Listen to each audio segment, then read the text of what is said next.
Sound test. Sound test. Can you hear me?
Good evening and welcome to tonight's council meeting on the 13th of January 2026.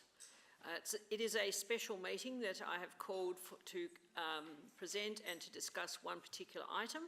Thank you to all of those who are attending here in person and those who are online. And those of you who are able to stand, if you would please stand. We acknowledge the land we meet on today is the traditional land of the Kaurna people and that we respect their spiritual relationship with their country. We also acknowledge the Kaurna people as the custodians of the Adelaide region and that their cultural and heritage beliefs are still important to the Kaurna people today. We pay respect to the cultural authority of Aboriginal people visiting or attending from other areas of South Australia and Australia. On behalf of the City of Burnside, I gratefully acknowledge and pay respect to those who gave their lives for this country and its people. We seek understanding and guidance in our debate as we make decisions that will impact on the lives of all those who reside, study, work in and visit the City of Burnside. Grant us wisdom as we serve our community. Please be seated.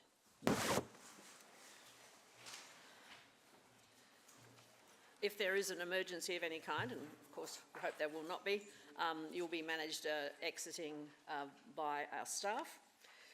We have three apologies this evening: Councillor Hubel, Councillor Zing and Councillor Jones.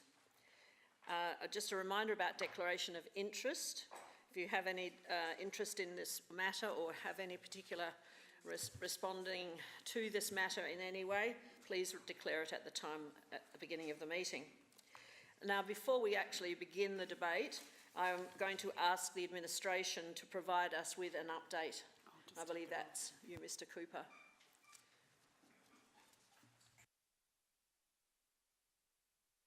Mr. Cooper, you might like to just introduce yourself as your role in the council so that everyone here present understands.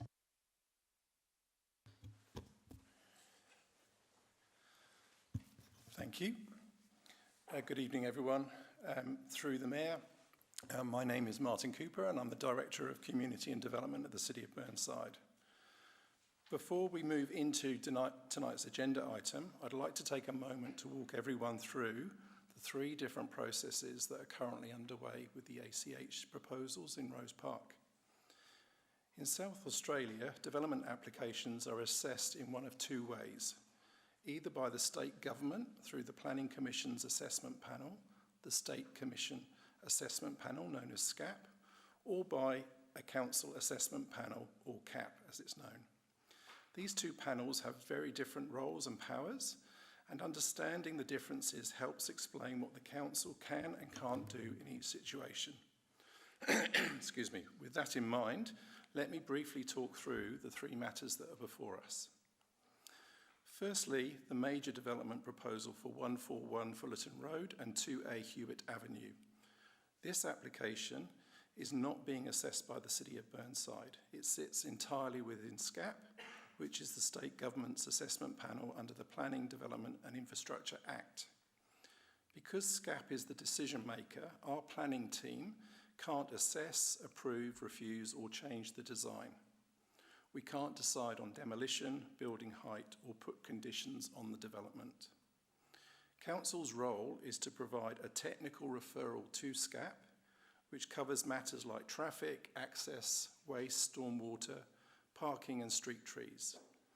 This report was submitted yesterday in line with the deadline and has been published on Plan SA's website today. In addition, Council can attend the SCAP hearing to answer factual questions, providing clarification on the technical matters in our referral. And if Council chooses to do so, it may also lodge a representation to SCAP. If we take that step, we just need to manage any conflicts of interest for the CAP members and staff alike. A key point here, the demolition of any buildings on that site, including any part of Vassy House, forms part of the SCAP application. No demolition application has been lodged with Council, and SCAP alone will determine this. SCAP will also handle all heritage and character-related matters. On this site, Vassy House is the only heritage-listed building. The other buildings have no statutory protection. So in short, for this proposal, SCAP, not council, will assess heritage impacts, demolition and character issues affecting the surrounding Rose Park neighbourhood. The second matter is what brings us together tonight. When SCAP publicly notifies the redevelopment application, anyone can make a representation. Local residents, the East Residents Association, council members who are not on CAP in their capacity as members of the community, and council itself, but only through a formal resolution of council. Tonight's special meeting is solely to decide whether council wishes to lodge a representation. If council does choose to make one, it can raise relevant planning matters such as building height, traffic and parking, heritage matters related to Vassy House, amenity impacts and neighbourhood character. This is how council can put forward a planning-based response on behalf of the community. It is important to remember that SCAP is not bound by council's view. SCAP has full authority to make the final decision. The third matter is completely separate, but one I thought I would include for full transparency this evening. At 35 Hewitt Avenue, ACH has lodged an application to convert existing living units into a meeting hall. Unlike the major redevelopment, this one is within council's jurisdiction. It will be assessed by the council assessment panel. Council will consider the application under the Planning and Design Code, review any public submissions, hear from representatives, and ultimately make the final decision on behalf of the council. This follows our standard process and is entirely separate from the SCAP pathway. So to close, to bring this all together, I'd just like to let everyone know that SCAP is assessing the major redevelopment of 141 Fullerton Road and 2A Hewitt Avenue. Council has no authority to approve, refuse, amend or decide demolition for that proposal. Tonight, Council is deciding only whether it wants to lodge a representation to SCAP. Separately, CAP will assess the 35 Hewitt Avenue application through Council's usual process. It is important to note that if SCAP is the authority, Council provides advice and can answer factual questions, but it does not make the decision. If CAP is the authority, Council, through its independent panel, is the decision maker. This explanation is provided to help our community clearly understand who is responsible for what and how each decision pathway works. Thank you. Thank you very much, Mr. Cooper. Now I seek a mover of the motion that is before you. Councillor Sorry. Wilkins would like to say something. Councillor Wilkins? I wish to make a statement, Madam Mayor. As the Deputy Member on Council's assessment panel, which is actually not meeting tonight, but I cannot stay and participate in the debate, so I will leave the room and leave the building. Thank you very much. Thank you very much, Councillor Wilkins. So, while Councillor Wilkins is leaving, I believe there is someone who wishes to move this motion, ward councillors. Councillor Henschke. Thank you, Madam Mayor. Yes, I wish to move the motion. As published here, the Council engages appropriate planning specialists with support from professional technical experts as required to prepare and lodge a representation to the State Commission, Assessment Panel, SCAP, on Council's behalf, regarding development application 25038696 lodged by Future Urban Proprietary Limited for the ACH Group for a multi-level retirement village at 141 Fullerton Road, Rose Park. Number 2 requires that the representation include statements outlining Council's and the community's concerns, specifically addressing A, the impact on local parking supply, B, increased traffic concerns, C, the height of the development exceeding the guidelines in the Planning and Design Code, D, overlooking, overshadowing, and the bulk and scale of the development and their impact on neighbouring properties, E, effects on the existing amenity of the locality, and F, any other relevant matters identified by the engaged specialist during their review. Thank you. I will leave the floor to ask questions and debate, and I have a question to start, if I may. Go ahead with the question. Thank you to the Executive, Mr Cooper. The question through the Chair is, when SCAP meet at that first meeting, they will be assessing and giving planning approval and also demolition approval at that date. When will it be estimated this meeting will occur? Through the Mayor, we have no idea on that timescale at the moment. As I mentioned in my little summary, the technical report that we have made yesterday has appeared on the website. The website says the matter is under assessment, but it hasn't actually started yet. So we would envisage in the next few days the formal process will begin, and then obviously there's the public consultation process, the response then from the developer before the SCAP meeting can be scheduled. So we could be a couple of months away from that, but I wouldn't like to be quoted on that. Thank you. Thank you. Councillor Cornish, I'm assuming you're going to second the motion? Yes, I'm happy to second the motion. Do you wish to speak now? I might reserve my right, All right. if I can. Thank you. So next is Councillor Davey. Thank you, Mayor. I have a question to Mr Cooper, through you. I'm concerned about the heritage implications and how we can manage those. I just wondered if you could outline what capacity we've got in that regard in this matter. Thanks. Through the Mayor, unfortunately, with this particular matter, there's very little that we can do, unfortunately. Of the buildings that are on the site for 141 Fullerton and 2A Hewitt, it's only the Vassy House on the corner is actually heritage listed and therefore has some protection under the planning code, planning design code. Sorry? That's the, yes, it is. Yep, on the corner, so Vassy House, yep. Unfortunately, the remaining buildings on that site do not have the same protection. Even though some may perceive that they do have character, unfortunately they don't have protection. Because the application has been put in now, any action to try and give those buildings any protection is too late, unfortunately, for this particular application.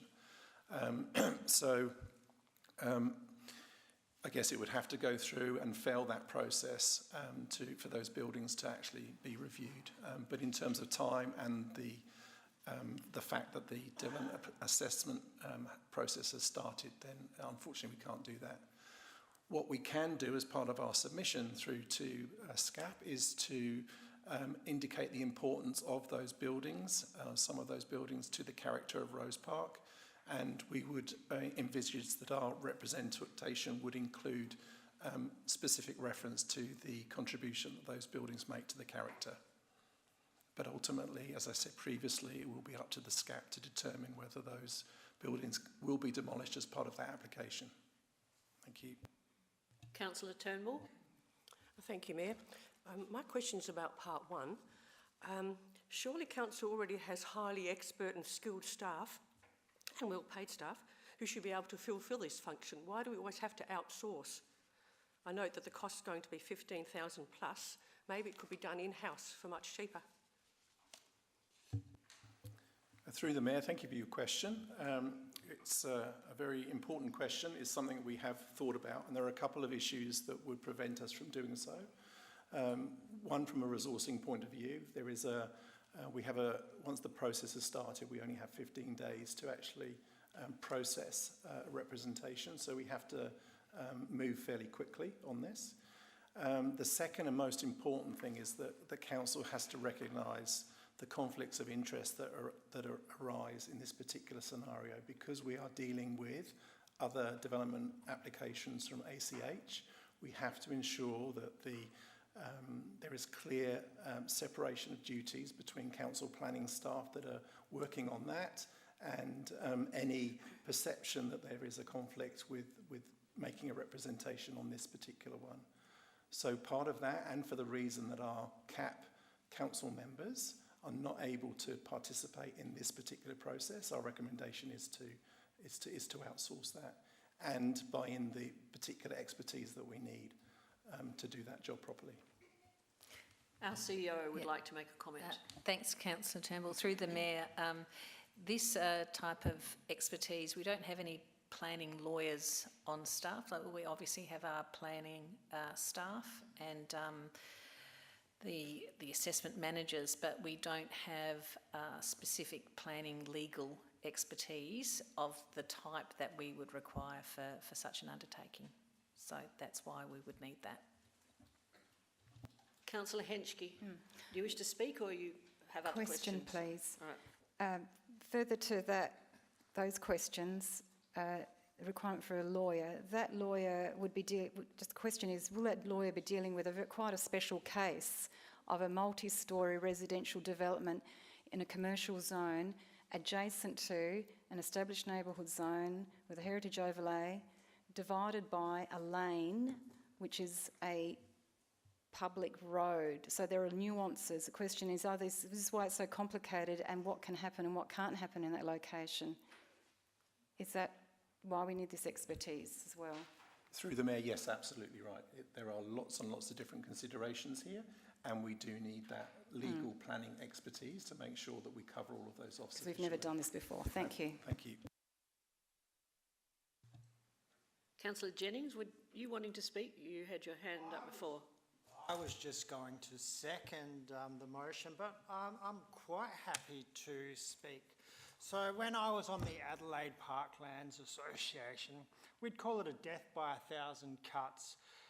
You just cut a little bit here, you cut a little bit there, you make a bit of a change, you make a change to some legislation, and all of a sudden you can put a licensed bar in a footy club.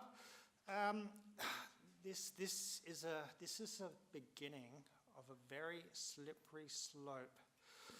Like everything about this that they've put forward sort of makes sense to me. Like Kensington Road, there is a bus that runs every 10 minutes. You can walk across Victoria Park if you want to get into the city, but that something doesn't feel right.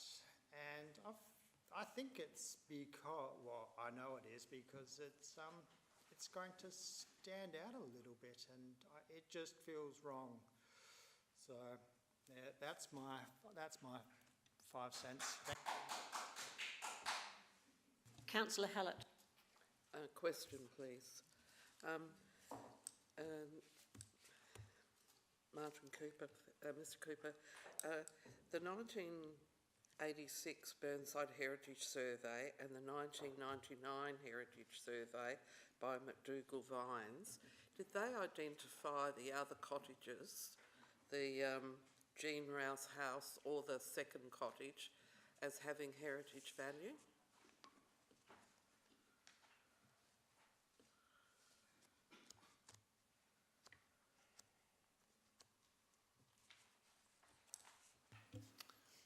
Through the Mayor, thank you for your question.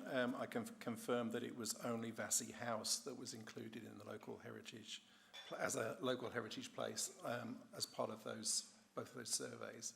The other buildings were not, unfortunately. Thank you. Councillor Henschke. Yes, thank you. Through the Mayor, for Mr. Cooper, there are a number of questions from these Residents Association. The theme around roads, the Adelaide R1 Ring Road, right in front of this incredibly big development, right next to a heritage area. Safety is a big concern. The question is, will the the representation to SCAP be including those traffic and safety concerns caused around the ring road there, R1, pedestrian, as well as local traffic entering and exiting? Thank you. Through the Mayor, yes, absolutely correct. All of those concerns and considerations will be presented to the lawyer who will prepare our representation.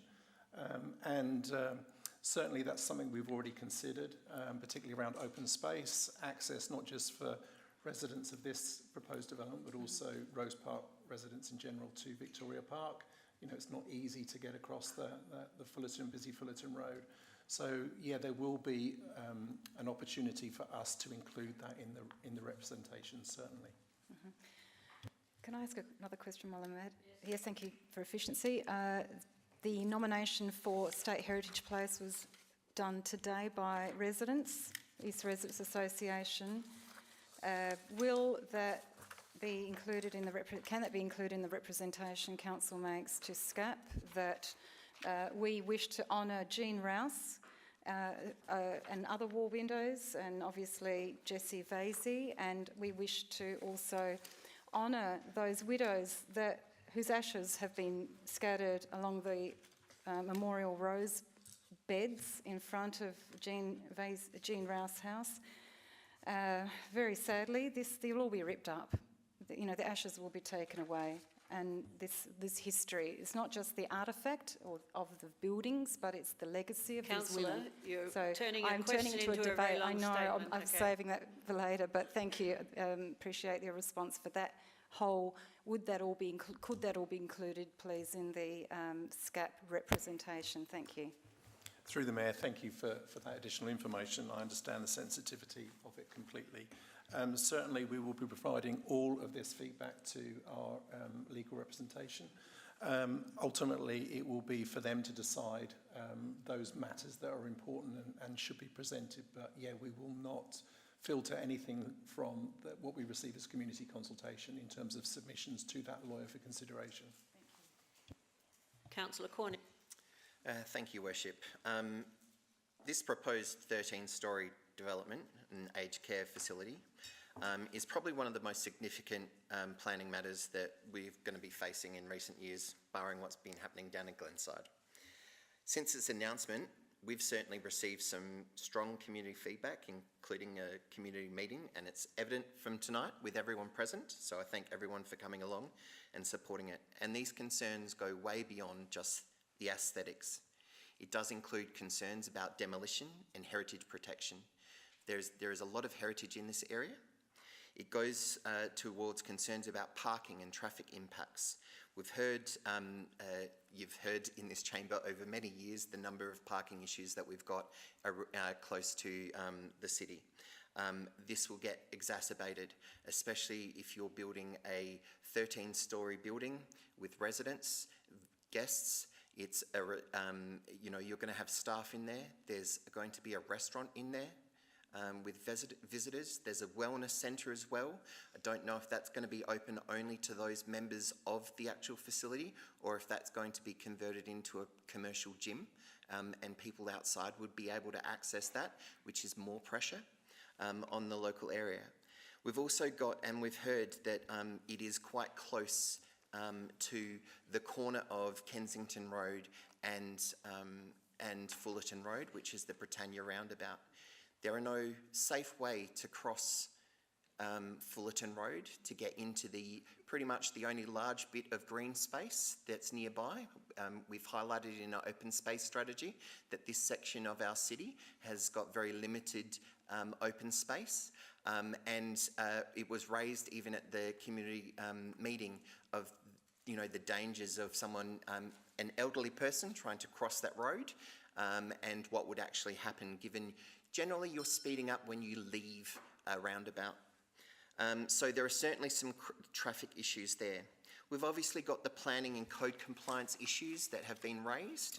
We've also got this weird transitional thing with our current code, going from a sheer high story down to, you know, one-storey dwellings, and because we've got a small laneway, you can go straight up. Whereas if it was abutting an actual another property, it's a 3-metre height and then a 30-degree angle, and that's the envelope you can build in. So it would actually limit how much they could build. But because of this laneway, they can go straight up and up high. And it's because of these reasons that we need a comprehensive, evidence-based representation for our community. We need to engage these professionals to represent for our community the concerns that they have raised and the concerns that this council has raised.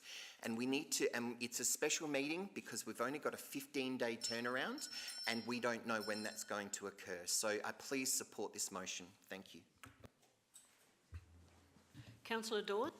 Yeah, well said, Councillor Cornish. I want to go a little bit wider. I want to talk holistically to the council. This is one of many inappropriate developments to occur over the next few years. We've already had 2 prior. And I just want, just for the gallery here, to understand that we are concerned as an elected body as to what's happening to our city. I think we need to make that point so clearly. The state government's local housing strategy will affect the whole city. We must find another 3,000 dwellings by 2050. I think that's right, 2050, Mr. Cooper. I think that's the right. So what that happens, it means we're going to have a lot of extra buildings on arterial roads, whether it be McGill Road or Kingston Road or Greenhill Road. We need to be active. We need to state what our view is to SCAP in most cases.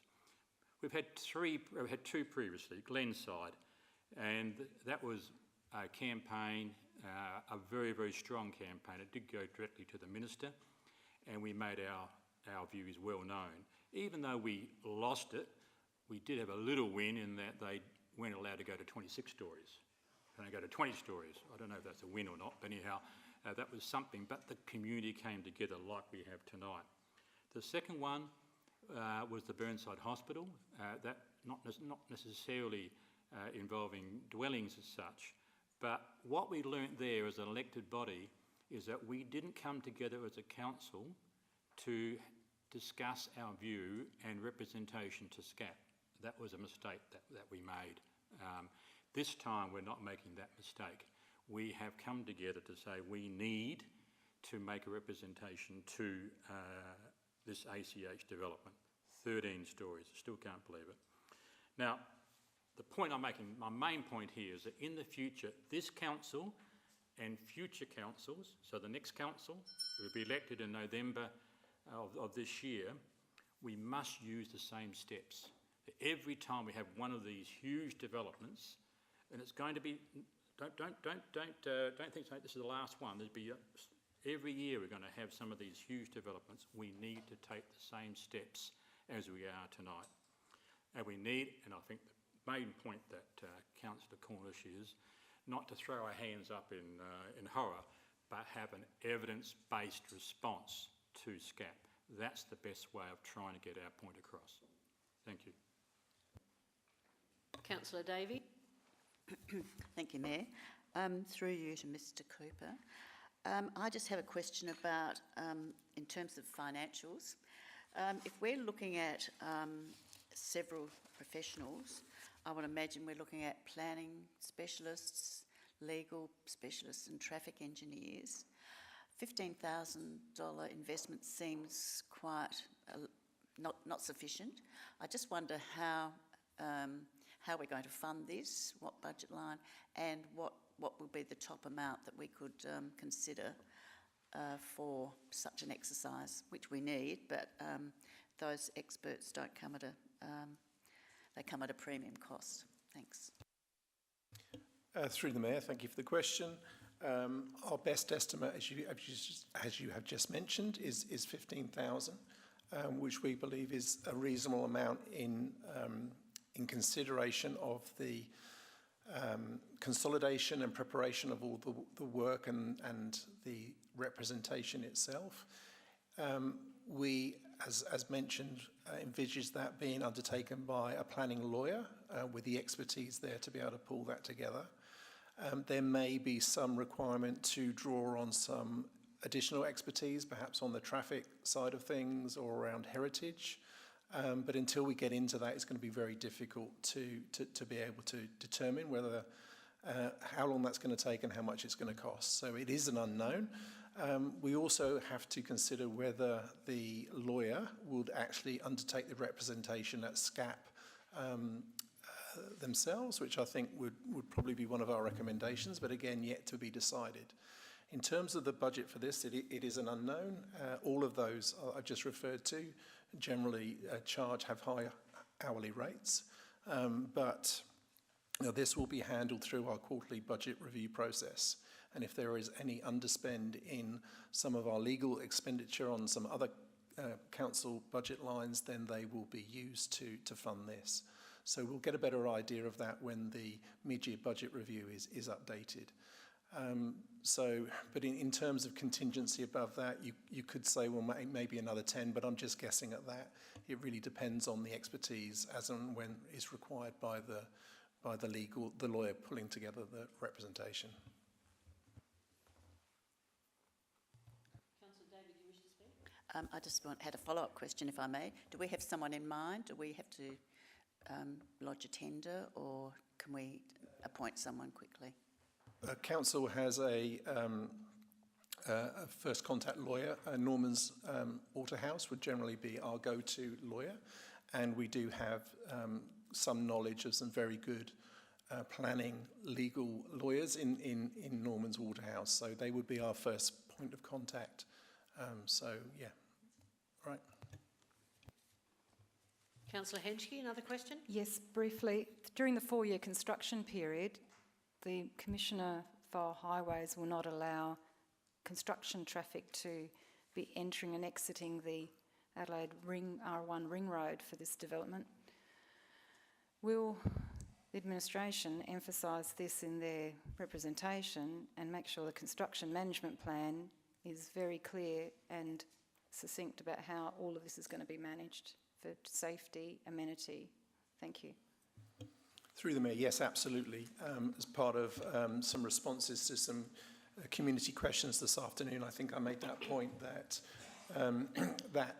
construction management plan is going to be a key document in terms of how the practicalities, the logistics of this significant build will take place, and how the impacts to the community will be managed. So yes, absolutely, it will be a big part of our representation. Councillor Turnbull. Oh, thank you, Mayor. Just following on from Councillor Davies' question, this group called Professional Technical Experts, apart from a lawyer, can you list off what the others will be? Through the Mayor, the two that I quoted was really around the traffic and heritage expertise. So they are the two specialists that my understanding a lawyer may draw upon in terms of finalising the representation. Thank you. Councillor Henschke. Through the Mayor, concrete pouring. Concrete pours for such projects are significant and are a big part of the construction process. The EPA and the development plan approval conditions will specify, as per usual, 7 a.m. to 7 p.m. However, can Council prevent this development pouring concrete at 6 a.m. and having flashing construction vehicles turning up at 5:30 a.m. as we've experienced in the Victoria Park development? Thank you. Through the Mayor, it's not unusual for large developments to require significant concrete pours to take place earlier on in the day. We've seen that in multiple developments across the city. So I can't say that Council would not permit that to happen. What I can say Council does is to review the requirement for that early activity to take place, and it does make very specific requirements as part of the permit that will be given to the developer if that is agreed.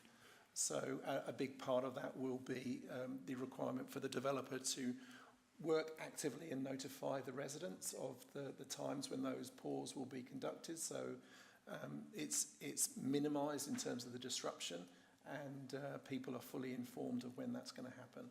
So the answer to your question is no, I can't guarantee it won't happen, but Council does have a permit system and to give approvals when exceptions need to be made to those rules, and Council will manage to those conditions that are agreed. Councillor Davey, you wish to speak? Or Thank you. Just one quick further question. If we're successful with the Council resolution tonight and this recommendation, what will be Council's involvement following up from this? Once it goes to SCAP, will we get ongoing reports each meeting? How can we be involved to oversee this and support progress? Certainly through the Mayor, as we have done with other applications that have gone to SCAP, we do keep Council members informed, so absolutely. So if it's not through the CEO report, formally at every Council meeting there'll be an update on this particular matter. The Council administration will also keep the Council members updated on developments as they occur, so there'll be full transparency from our perspective. We don't envisage there will be much further direct input from council members. It'll be more of providing information in terms of the representation that's been submitted, how that went during the SCAP meeting, what the outcome of the SCAP was, so that we've got full transparency of that process. Thank you. Would you like to sum up now, Councillor? Thank you. Thank you, the community, for being here tonight, for everything you have done to participate in your local affairs. It's such a difficult time of the year with everyone wishing to have a peaceful Christmas, and yet you have all stepped up to be here tonight, and many of you have spent many hours. Today I've received an application for nominating Jean Rouse House as a state heritage place. As we heard tonight, the administration said it's too late. I do not hope that it's too late. Jean Rouse is memorialised in this home. Jessie Vasey, 2 women who were leaders in the National War Widows Guild 120 years ago. There's so many significant stories that we've heard at the public meeting the other day at the grandstand. These 2 villas sit opposite the Parkland's most iconic entrance to Victoria Park. And how can we demolish the heritage fabric that unfortunately has been sliced through the middle by the R1 ring road? More needs to be done to protect these 2 homes, this whole precinct. We've heard tonight about technical, legal zoning issues which enables a vertical 12-storey building to be built right next to a family's homes, places people call their home. And we just can't allow these technical things to enable such developments. I do hope the War Widows Guild, along with ACH and the patron of War Widows, the Governor-General, who has been notified of this development, by the way, by residents, have the mercy to adjust their development so it's respectful to people who call Rose Park their home. It's respectful to the legacy of the War Widows, whose ashes, the women's, other War Widows' ashes are there on this site. They're not memorialised like the men on Rose Park, Alexandra Avenue. They've been overlooked by history, and we're going to overlook their legacy by enabling this development to go through. So I thank the residents, I thank the administration and the whole chamber here for representing the wishes of the community for future generations. So please, let's enable this representation to happen to contribute to the future. Thank you. I'll put the motion. Those in favour? Those against? Motion is carried. And I thank you all for your attendance tonight at short notice to this special meeting, and I thank you all for attending tonight, and we will get on with the job that has been handed to us. Thank you.